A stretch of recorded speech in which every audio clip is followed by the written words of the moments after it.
29ª giornata, penultimo incontro di Eccellenza Liguria. Ad affrontarsi sul campo di Sant'Eusebio Baiardo e Ventimiglia. Baiardo, reduce dalla sconfitta contro il finale nella scorsa giornata, è a caccia di punti per tentare sino all'ultimo di raggiungere la salvezza, senza passare per i play-out. Traguardo difficile ma non impossibile, visto lo scontro diretto che nell'ultima giornata vedrà i neroverdi affrontare la Cairese. Via il primo tempo e al 12° la prima azione offensiva pericolosa è del Ventimiglia. Capitan Bosio entra in area dalla sinistra e prova a incrociare sul palo più lontano. Bianchi non si fa sorprendere e respinge lontano dalla sua porta la sfera. Il match è sostanzialmente equilibrato, nessuna delle due squadre riesce a imporsi sull'altra. Ci prova anche il Baiardo al 31° con questo tentativo di Alex Belfiore. Fa tutto bene ma la conclusione è debole e il risultato rimane invariato. Dopo 2 minuti è questa volta Cucuzza a tirare in porta per i neroverdi. Il tiro dalla distanza è potente ma manca di precisione e la sfera termina alta sopra la traversa. Trascorrono ancora 2 giri d'orologio e dalla formazione ospite a fare capolino in area avversaria. Il tentativo è di Cafurnel ma il portiere neroverde fa buona guardia e si oppone bene alla conclusione del numero 7 ospite, sventando la minaccia. Termina a reti inviolate la prima frazione di gioco, risultato che riflette quanto visto sinora in campo. Con le immagini e montaggio di Enrico Figus passiamo ora alla ripresa. Via il secondo tempo ed è il Ventimiglia al 7° minuto la prima squadra a provare a portarsi in vantaggio. Miceli serve Spagnuolo che prova a concludere.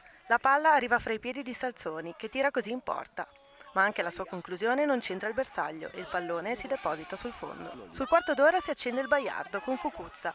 Il numero 10 va vicinissimo al vantaggio con questa conclusione, che termina però poco a lato. Non passa nemmeno un minuto e i neroverdi si portano in vantaggio. La rete è firmata Gasti, che con questo colpo di testa su calcio d'angolo porta il risultato sull'1-0. Ma il vantaggio dura poco più di un minuto. Al 18° infatti il Ventimiglia pareggia i giochi, grazie alla realizzazione siglata dal numero 2 Ambesi. Siamo dunque sull'1-1. Al 27° minuto il Ventimiglia raddoppia e ribalta il risultato. Bella la discesa sulla sinistra di Bosio, che, arrivato sul fondo, serve Miceli, indisturbato e da posizione ottimale. Non può proprio sbagliare, la rimonta è completata. Siamo sul 2-1 per gli ospiti. Al 30° il Baiardo, ora sotto di un gol, rimane anche in 10 uomini per l'espulsione di Belfiore. A voi il giudizio sulla decisione presa dal direttore di gara Valentini di La Spezia. Al 41° l'arbitro concede calcio di rigore per i padroni di casa. Seconda munizione per Eugeni, che viene espulso. Dal dischetto si presenta Cucuzza, che non sbaglia e spiazza il portiere. Siamo 2-2 e il Ventimiglia, 2 minuti più tardi, rimane pure in 9 per l'espulsione di Addiego.